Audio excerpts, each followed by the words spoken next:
There is no such thing as truth in this world. Anyone can become a god or a devil. All it takes is enough people to believe it is true. This is my favourite quote from the anime series Attack on Titan, and I feel perfectly sums up both the essence of the show and another issue that shapes our view of history. What is truth, and does it actually exist? And I don't mean the truth in a religious sense, but rather in historical terms. How do we know that something definitively happened in the past, and how do we know our perception of it is correct? I normally don't make these types of videos on this channel, but this time I wanted to explore the subject after having a really interesting seminar at uni about the pursuit of truth in historical analysis. If you're not a big fan of anime, then don't worry, this video won't be on just that. But if you have seen it, there will be some major spoilers ahead, so consider yourself warned. So, what do I mean exactly by historical truth? Well, let's use an example of Mansa Musa of the Mali Empire, supposedly the wealthiest man in history. According to popular legend, he was so rich that he crashed Egypt's economy during a visit in 1324, where some historians have claimed that no person has ever rivaled his wealth. Others have stated that it's impossible to estimate the true amount of money he had. After all, how exactly do you go about measuring the value of someone who died 700 years ago? How do you separate their personal wealth from that of the kingdom they ruled? This is just one simple instance of the difficulty of ascertaining historical truth. The lack of primary evidence, conflicting accounts of writers, all of this complicate the process of uncovering what really happened. Historical truth is therefore knowing what happened in the past based on concrete evidence. But the meaning of historical truth isn't even agreed upon by academics. In this video, I will be exploring what historical truth is, how it's used in historical analysis, and whether it actually exists. And this is where Attack on Titan comes in. If you've seen the series, then just skip to the timestamp on screen. But if you haven't seen it, Attack on Titan, or AoT for short, is set in a world where the last remains of humanity live behind 3 massive walls that protect them from man-eating giants called Titans. The main protagonist, Eren Yeager, alongside friends Armin and Mikasa, undertake a journey to uncover the secrets of the world they live in. Over the course of their journey, they discover that the Titans are in fact human beings, and that humanity, once thought to be extinct outside the walls, actually live luxurious albeit troubled lives. They learn that over 100 years ago, a great war happened between 2 nations, the Eldian Empire and Mali, that resulted in the collapse of Eldia. The survivors then fled to an island where the 3 walls were built, whilst the rest became interned in Mali. Because the Eldians are the only ethnic group capable of turning into Titans, they're reviled and treated as livestock, or used in warfare as human weapons. After uncovering his father's basement, Eren Yeager receives memories of a conversation between his father and a spy called Kruger that infiltrated Mali. In this, he learns of the origin of the Eldians. According to legend, all Eldians are descended from a single woman called Ymir Fritz, who received the power of the Titans from an unknown source. Her blood descendants then inherited this power, and over the course of 2,000 years of imperial conquest and pillage, produced millions of people with the same ability. The Malians were one such people that became enslaved by the Eldian Empire, leading to the conflict within the series. And this is where the concept of historical truth comes into play. According to Kruger, both the Eldians and Malians have their own narratives and legends of the same historical event, shaped by current experiences. To the Malians, Ymir Fritz was a demon who made a deal with the devil. Her empire committed ethnic cleansing and mass genocide for centuries. Whereas to the Eldians, Ymir Fritz was a deity who inherited her power through divine means.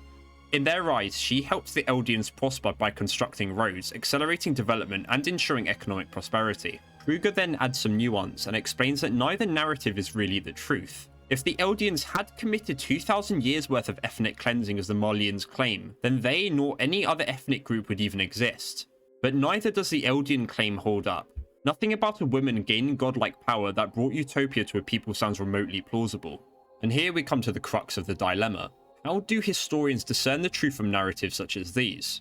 You might be thinking, Irvik, this is an anime series, you're not meant to think about it too much. Well, yes, you'd be right, except this dilemma can be seen in our own world, and the consequences of it can still be seen today. Take, for example, Japan's involvement during the years leading up to the Second World War. The West, and especially China, agree that Japan was an aggressor in the conflict, whereas Japan tries to downplay its role in the modern day, and also admit the war crimes that it committed. These two conflicting narratives are seen to be true in the eyes of either side. So how do we as ordinary people know what the truth is?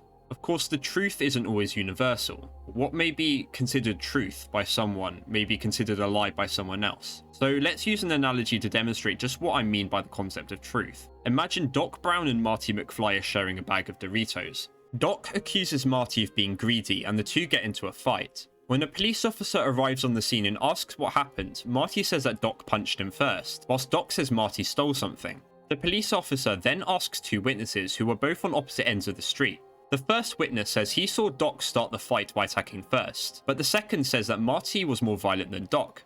Based on these conflicting accounts, who does the police officer arrest? Well, if you've watched Silent Witness, the answer is obvious, right? They'd mark the scene of the crime, collect the evidence, make a timeline, and present it as a court for the jury to decide. And that process isn't too far off from what historians do when working out if and how an event happened. They use primary evidence, which are things produced by people that witnessed an event firsthand or lived through it. These include things like journal entries, personal testimonies, and letters. These are analysed to form a hypothesis which is then cross-examined with other primary documents. They consider possible bias and use different sources to fill in the gaps until they have a good understanding of an event. Other scholars then build upon that knowledge and see if the perception of the original historian was influenced in some way in what is known as historiographical analysis. This process repeats until a hypothesis is considered to be true. That is, people are 100% sure that something happened in a certain way. But like most things, it isn't that simple. In the context of Attack on Titan, whilst we as the audience later find out the truth, the characters don't. Their truth is really just their own beliefs, shaped by the culture, personal experiences, and a lack of hard evidence. As a formerly conquered people, the Marleyans believed that the Eldian Empire was something to be reviled. And as the people now being oppressed, some Eldians believe that the Empire was completely justified in its actions. What do academics in our world then say about the concept of truth? Professor Sean O'Dwyer writes in his article of the debate between two historians, David Coburn and Michael Oakeshott, centered on the value of collective and individual memory when trying to decipher the truth. This is known as epistemology, or the study of how knowledge is derived from sources. In the debate, Oakeshott argues that history itself is just one of many ways to experience the past, alongside scientific viewpoints and people's own perceptions, all of which shouldn't be used on their own to analyse the past. He draws a line between what he terms the practical past and the historical past. The practical past is a narrative designed to fit a certain political agenda, whilst the historical past is the lens that historians usually use to study events in the past. To unpack all of this academic jargon, let's use another real-world example. The Yushikan Museum in Japan commemorates Japanese soldiers that died in World War II, alongside convicted war criminals. The museum's narrative presents Japan's wartime role as defensive and largely omits the war crimes that Japan committed.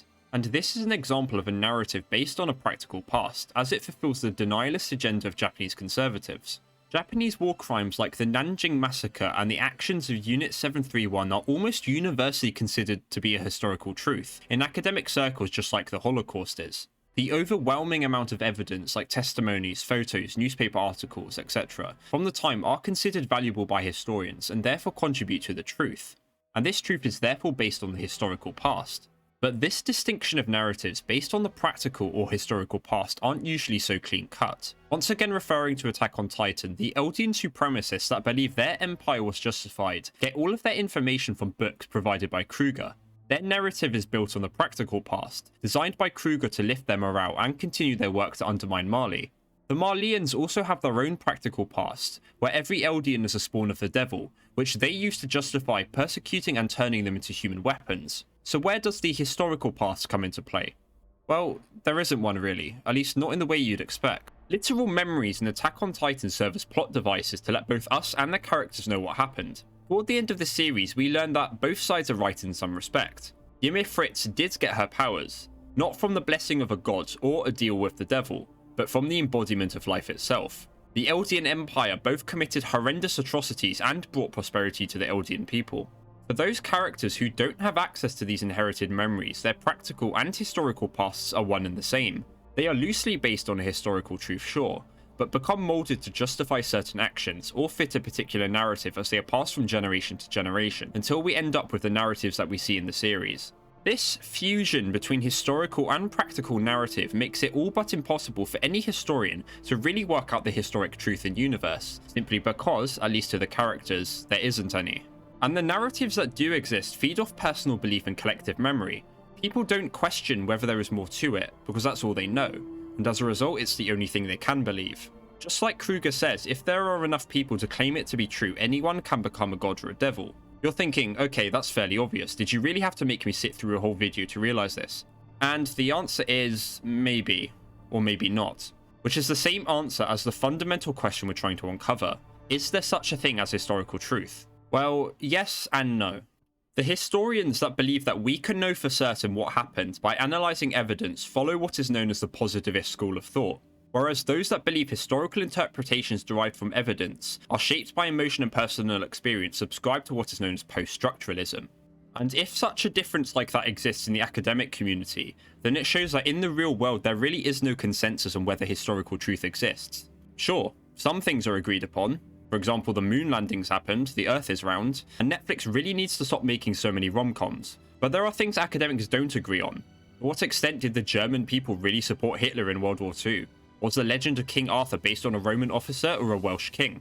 In the world of Attack on Titan, the only historical truth that does exist is the one seen through inherited memories, and the characters that don't have access to them, that being a vast majority, learn to listen to the other side's narrative and recognise the merit in both, and together they forge a nuanced interpretation that's closer to historical truth than their original beliefs. And it's why this approach to the concept of truth makes it my favourite series. And so history itself can be seen as both post-structuralist and positivist. Legal trials that use historical sources as evidence seek to learn a truth, so it's positivist. Historians studying events that happened millennia ago rely on few sources, so their pursuit is post-structuralist. Truth is therefore like Schrodinger's cat, it simultaneously exists and does not, depending on your own perceptions and ultimately who you ask. By collaborating, sharing opinions and debating, can we really edge closer to an historical truth? All it takes is for enough people to believe it.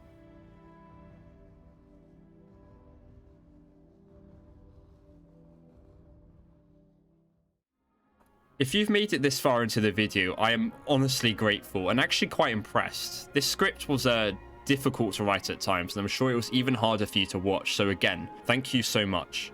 I usually don't make video essays based on series like this, but I really enjoyed it, so who knows, maybe I'll do more of this kind of stuff in the future.